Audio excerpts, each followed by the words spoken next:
பிதா சுதன் பரிசுத்த ஆவியின் பேராலே ஆமீன்.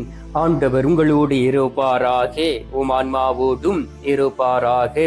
புனித யோவான் எழுதிய பரிசுத்த நற்செய்தியில் இருந்து வாசகம். ஆண்டவரே உமக்கு மகிமை. அதிகாரம் 1, இறை வார்த்தை 5.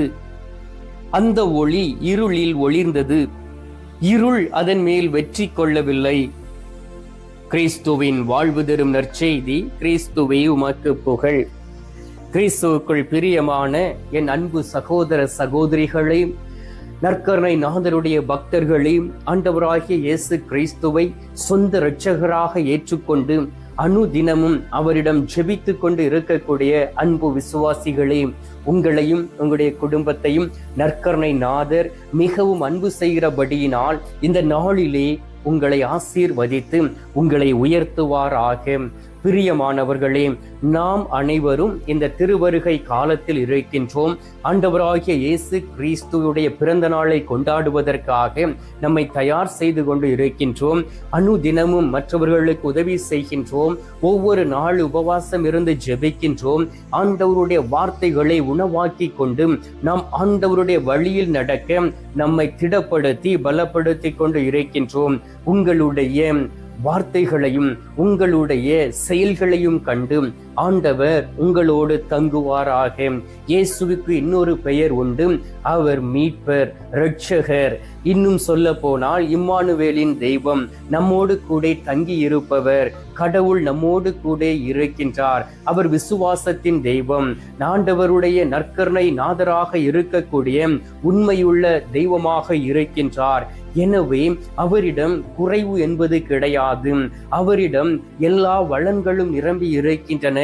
எனவே அவர் நற்கருணையில் உயிரோடு இருக்கிறார் என்று நீங்கள் தேடி வரும் பொழுது என் ஆண்டவர் என்னை ஆசீர்வதிப்பார், என்னோடு கூட இருப்பார், என்னுடைய செயல்கள் எல்லாவற்றிலும் அவர் வெற்றி கொடுப்பார், நான் அவரை எனது கண் முன்பாக வைத்து நடப்பேன் என்கின்ற அந்த விசுவாசமும் நம்பிக்கையும் நமக்கோடு கூட இருக்கும் பொழுது அவர் நம்மை ஆசீர்வதிப்பார்.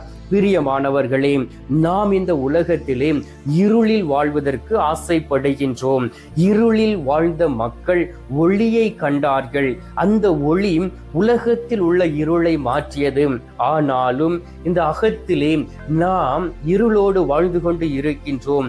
ஆண்டவரிடம் வராதபடி, ஆண்டவரை தேடி வந்து அவரிடம் செபிக்காதபடி, அவரிடம் மன்னிப்பு கேட்காதபடி, அவரோடு ஒப்புரவாகாதபடி, மனம் திரும்பி வராதபடி நாம் இருளில் வாழ்ந்து கொண்டு இருக்கின்றோம்.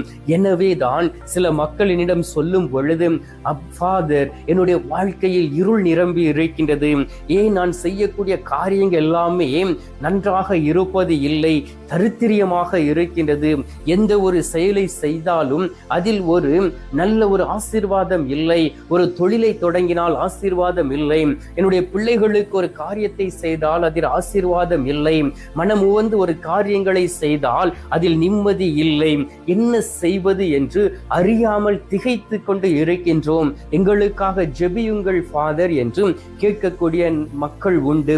அதே போல் ஃபாதர், என்னுடைய விசுவாசம் குறைந்து போய்விட்டது, முன்பு இருந்த காலங்களில் எல்லாம் கோயிலுக்கு சென்று கொண்டு இருந்தேன், ஒவ்வொரு நாளும் தவறாமல் திருப்பலியில் பங்கு கொண்டு நற்கருணை நாதரை உட்கொண்டேன், தவறாது பாவ சங்கீர்த்தனம் செய்தேன், அனுதினமும் வேதம் வாசித்து விட்டு தான் என்னுடைய வேலைக்கு செல்வேன், படிக்கக்கூடிய காலகட்டங்களிலும் அப்படித்தான் இருந்தேன்.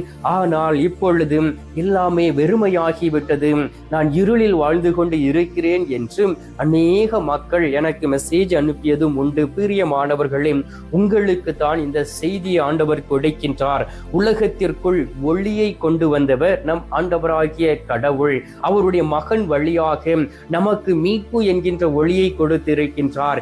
எனவே இயேசுவின் மீது நம்பிக்கை வைத்து, இயேசுவை அறிந்து, இயேசுவை தேடி வந்து அவரிடம் நாம் ஜெபிக்கும் பொழுது அந்த நம்பிக்கை பலப்படுகின்றது. அந்த நம்பிக்கையின் வழியாக ஆசீர்வாதத்தை பெற்றுக் கொள்கின்றோம். எசையா தீர்க்கதரிசி புத்தகம் 9வது அதிகாரம் 2வது இறை வார்த்தையை வாசித்து பாருங்கள். இருளில் வாழ்ந்த மக்கள் பெரிய ஒளியை கண்டார்கள். இருள் நாட்டில் உள்ள மரண நிழலின் வாசம் பண்ணினவர்களுக்கு ஒளி உழன்று கொண்டு இருந்தது என்று சொல்லப்பட்டு இருக்கின்றது. அப்படி என்றால் இருள் நாட்டை சூழ்ந்து கொண்டு இருந்தது. மக்கள் அந்த இருளின் வாழ்ந்து கொண்டு இருந்தார்கள். அவர்களுடைய வாழ்க்கையில் ஒளி என்பதே இல்லை. ஆனால் ஆண்டவராகிய இயேசு கிறிஸ்து என்கின்ற மீட்பர் வரும் பொழுது அவர்கள் மிக பெரிய அந்த ஒளியை கண்டார்கள். அந்த ஒளியாகிய கடவுள் நம்மோடு கூட இருக்கின்றார், எங்களை மீட்டு ரட்சிப்பார், எங்களை அவர் தேடி நாடி வந்து எங்களை பலப்படுத்தி கொண்டு இருக்கின்றார் என்கின்ற ஒரு நம்பிக்கை மக்கள் நடுவிலே கடந்து வந்தது. எனவேதான் அன்பார்ந்தவர்களே, அந்த காரிருள் நடந்து வந்த மக்கள் பேரொளியை கண்டதை போல சாவின் நிழலில் சூழ்ந்துள்ள நாட்டில் குடியிருப்பேர் மேல் அந்த சுடர் ஒளி படர்ந்தது என்று சொல்லப்பட்டு இருக்கின்றது. எனவே தான் தொடக்க காலங்களிலும் கூட ஆண்டவர் இந்த உலகத்தை உருவாக்கிய பொழுது, மனிதர்களை உருவாக்கிய பொழுது, இந்த உலகத்தை படைத்த பொழுது அவர் பகல் நேரத்தில் அவர் படைக்கவில்லை, இரவு நேரத்தில் தான் படைத்தார். மாலையும் காலையும் நிறைவேறி ஒரு நாளாக மாறியது என்று அதில் சொல்லப்பட்டு இருக்கின்றது. ஒவ்வொரு படைப்புகளையும் பார்க்கும் பொழுது என் ஆண்டவர் அவர் எல்லாவற்றையும் இரவு நேரத்தில் படைத்தார். ஏனென்றால் அந்த இரவு மனிதர்களை ஆட்சி செய்யக்கூடாது என்பதற்காக, இரவு இந்த மக்களை தன்வயப்படுத்திக் கொள்ள கூடாது என்பதற்காக உலகத்திற்கு ஒளியை கொண்டு வந்தார் நம் ஆண்டவராகிய இயேசு கிறிஸ்து. அந்த நாளை தான் நாம் கிறிஸ்துமஸாக கொண்டாடுகின்றோம். இயேசுவின் பிறப்பை நாம் கொண்டாடி கொண்டு இருக்கின்றோம். அன்பார்ந்தவர்களே, எங்கு பார்த்தாலும் அழகான அலங்காரங்கள், வீடுகளை பார்த்தால் அழகாக வெள்ளை அடித்து அதை தூய்மைப்படுத்தி வைத்திருக்கிறார்கள். எதற்கு தெரியுமாம்? ஆண்டவராகிய இயேசு கிறிஸ்துவை தன்னுடைய வீட்டிற்குள் அழைத்து வருவதற்கு அழகாக நல்ல பட்டாடைகளை உடுத்திக் கொள்வார்கள். ஏனென்றால் தன்னை அலங்காரப்படுத்திக் கொள்ளும் பொழுது ஆண்டவராகிய இயேசு கிறிஸ்து என்னை தேடி எனக்குள் வருவார் என்கின்ற ஒரு நம்பிக்கையும் ஒரு விசுவாசமும் அவர்களுக்குள் கடந்து வருகின்றது. ஆண்டவருடைய வார்த்தை சொல்லுகின்றது. யோவான் நற்செய்தி 8வது அதிகாரம் 12வது இறை வார்த்தையிலே, நானே உலகத்தின் ஒளி, என்னை பின்பற்றுகிறவர்கள் இருளில் நடக்க மாட்டார்கள் என்று, நானே உயிர் தரும் ஒளியாக அவர்களோடு கூட இருக்கிறேன் என்று வாக்கு கிடைக்கின்றார். ஆண்டவராகிய இயேசு கிறிஸ்து இந்த உலகத்தில் நம்மை போல் நடமாடிய நாட்களிலே தன்னுடைய சீடர்களை பார்த்தும் தம்மை நாடி வந்த மக்களை பார்த்தும் சொன்னார், நானே உலகின் ஒளியாக இருக்கிறேன் என்று சொல்லி. அப்படி என்றால் ஆண்டவராகிய இயேசு கிறிஸ்துவை பின்பற்றக்கூடிய நாம் கண்டிப்பாக இருளில் நடக்க மாட்டோம். இருள் நம்மை சூழும் பொழுதும், இருள் சூழ் பள்ளத்தாக்கில் நாம் நடக்கும் பொழுதும் ஆண்டவராகிய இயேசு கிறிஸ்து நம்மோடு கூட நடப்பார். ஏனென்றால் அவரே நமக்கு நல்ல ஆயராக இருக்கின்றார். இந்த உலகத்தில் இருக்கக்கூடிய ஆயனை போன்று நம் ஆண்டவராகிய இயேசு கிடையாது. இந்த உலகத்தில் உள்ள ஆயன்மார்கள் எல்லோருமே பலவீனமானவர்கள், தவறு செய்கிறவர்கள். ஆனால் ஆண்டவராகிய இயேசு கிறிஸ்து உண்மையின் ஒளி, தவறக்கூடியவர் அல்ல, புரட்டும் கிடையாது. அவருடைய வார்த்தையிலே நம்பிக்கைக்குரிய தெய்வம் நம்மை தேடி வந்தார். எனவே அவரை நாம் தேடி போகும் பொழுது இந்த திருவருகை காலத்திலே நம்மை தயாரித்து அவருடைய கரங்களில் நாம் வீழக்கூடிய வேளையிலே அவர் நம்மோடு கடந்து வருகின்றார். மத்தேயு நற்செய்தி 4வது அதிகாரம் 16வது இறை வார்த்தையில் மிகவும் தெளிவாக சொல்லப்பட்டு இருக்கின்றது. இன்னொரு முறை நான் சொல்லுகின்றேன். மத்தேயு 4வது அதிகாரம் 16வது இறை வார்த்தை. ஆண்டவருடைய வார்த்தை மிகவும் வல்லமை மிக்கது என்பதை நாம் அறிந்து இருக்க வேண்டும். அன்பார்ந்தவர்களே, அந்த வார்த்தையிலே ஆண்டவர் ஒளியை குறித்து சொல்லுகின்றார். அந்த வார்த்தையிலே காரிருள் இருந்த மக்கள் பேரொளியை கண்டார்கள். அவர்கள் மேல் அவர் சாவி நிழல் சூழ்ந்துள்ள நாட்டில் குடியிருப்போல் மேல் சுடர் ஒளி உதித்துள்ளது என்று சொல்லப்பட்டு இருக்கின்றது.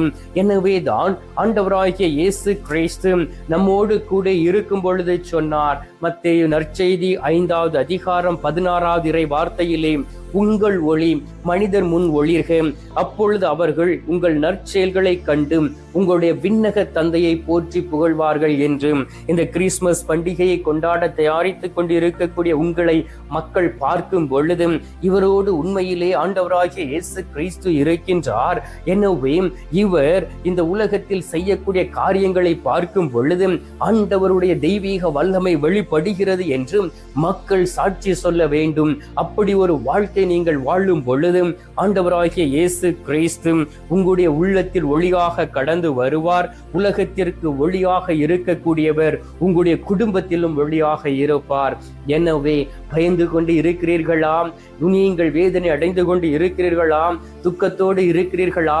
இந்த நாளிலே துக்கத்தின் இருள் மாறும், வேதனையின் இருள் மாறும், கஷ்டத்தின் இருள் மாறும், கண்ணீரின் இருள் மாறும், குடும்பத்தில் இருக்கக்கூடிய குழப்பத்தின் இருள் மாறும், குடும்பத்தை சூழ்ந்து இருக்கக்கூடிய அந்த வேதனையின் இருள் மாறி உங்களுக்குள் மகிழ்ச்சியை ஆண்டவர் கொண்டு வருகின்றார். எனவே கண்களை மூடி சில மணி துளிகள் நமக்காகவும் நம்முடைய பிள்ளைகளுக்காகவும் நற்கருணை நாதரிடம் மன்றாடுவோம். எங்கள் பரலோக தந்தையே, இயேசு கிறிஸ்துவே, தூயனல் ஆவியே, தகப்பனே, இந்த அருமையான காலை பொழுதிற்காக உமக்கு நன்றி சொல்லி உமை துதித்து உமை ஆராதிக்கிறேன். அப்பா, உலகத்திற்கு ஒளியாய் வந்தவர் நீர், உலகத்திற்குள் ஒளியை கொண்டு வந்தவர் நீர், ஒவ்வொரு மனிதனுடைய வாழ்க்கையிலும் ஒளியை கொண்டு வந்தவர் நீர். இருள் சூழ்ந்த வாழ்க்கை நாங்கள் வாழ்ந்து கொண்டு இருந்த பொழுதும் ஆண்டவரே எங்களுக்கு அடைக்கலமாக வந்து எங்களை தேடி வந்து எங்களுடைய வாழ்க்கையில் இருந்த இருளை எடுத்து மாற்றி எல்லா மக்களுடைய வாழ்க்கையிலும் பேரொளியாக கடந்து வந்தீர். நீரே உலகத்திற்கு ஒளியாக இருக்கின்ற தெய்வமாக இருக்கின்றீர். ஆண்டவராகிய இயேசு கிறிஸ்துவே, இந்த நாளிலே குழப்பத்தோடும் கஷ்டத்தோடும் வேதனையோடும் இருளில் வாழ்ந்து கொண்டு இருக்கக்கூடிய மக்களை ஒப்புக்கொடுக்கின்றேன். என்னுடைய வாழ்க்கையிலே ஒரு ஒளி வராதாம்? என்னுடைய பிள்ளைகளுடைய வாழ்க்கையிலே ஒரு ஒளி வராதாம்? என்னுடைய பிள்ளைகளுடைய வாழ்க்கையிலே ஒரு மாற்றம் வராதாம்? கணவனுடைய வாழ்க்கையிலும் மனைவினுடைய வாழ்க்கையிலும் குடும்ப வாழ்க்கையிலும் ஒரு மாற்றம் வராதாம்? ஒரு ஒளி கடந்து வராதா என்கின்ற எண்ணத்தோடு மரண இருளில் சிக்கிக் கொண்டு தவிக்கக்கூடிய பிள்ளைகள் உம்மை நோக்கி கூக்குரலிட்டு கொண்டு இருக்கிறார்களே, அவர்களுடைய கூக்குரலை நீர் கேட்டு அவர்களை ஆசீர்வதிக்க வேண்டுமாய் உம்மை நோக்கி செபிக்கிறேன் அப்பா. ஏனென்றால் நீர் எங்களுக்கு ஒளியாய் கடந்து வரும் பொழுது அந்த ஒளியை யாருமே அணைத்துவிட முடியாது என்று நாங்கள் விசுவசிக்கின்றோம். இதோ நோய்வாய்ப்பட்டு மனக்குழப்பத்தோடும் வேதனையோடும் மருத்துவமனையிலும் வீட்டிலும் இருந்து சிகிச்சை பெற்றுக் கொண்டு இருக்கக்கூடிய ஒவ்வொரு பிள்ளைகளையும் ஒப்புக்கொடுக்கின்றேன். அநேக விண்ணப்பங்களை ஏறெடுத்து இருக்கிறார்கள். அனைத்து விண்ணப்பங்களையும் ஒப்புக்கொடுத்து ஜெபிக்கின்றேன். ஆண்டவராகிய இயேசு கிறிஸ்துவே, இந்த நாளிலே உமது ஆசீர்வாதத்தினால் அவர்களை நிரப்பி அவர்களுடைய வாழ்க்கையில் இருக்கக்கூடிய குடும்பத்தில் இருக்கக்கூடிய இருள் மாறி அவர்கள் இந்த உலகத்திலே வாழ்ந்திட வேண்டும் ஆய்மை நோக்கி ஜெபிக்கின்றேன்.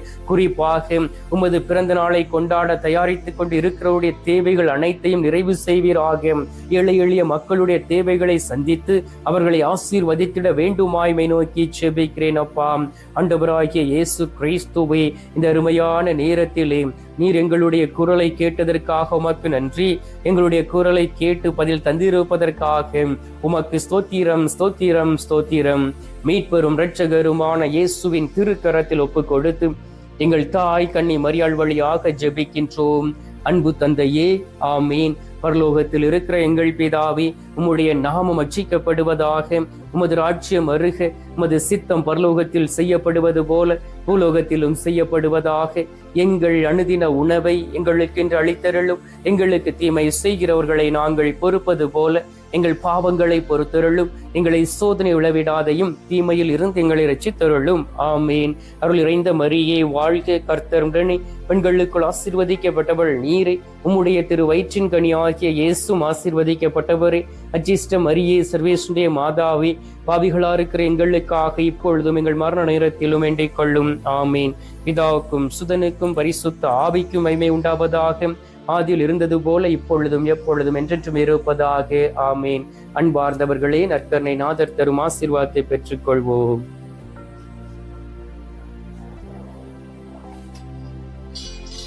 எல்லாம் அல்ல இறைவன், பிதா, சுதன், பரிசுத்த ஆவி உங்களை ஆசீர்வதிப்பாராக. ஆமீன்.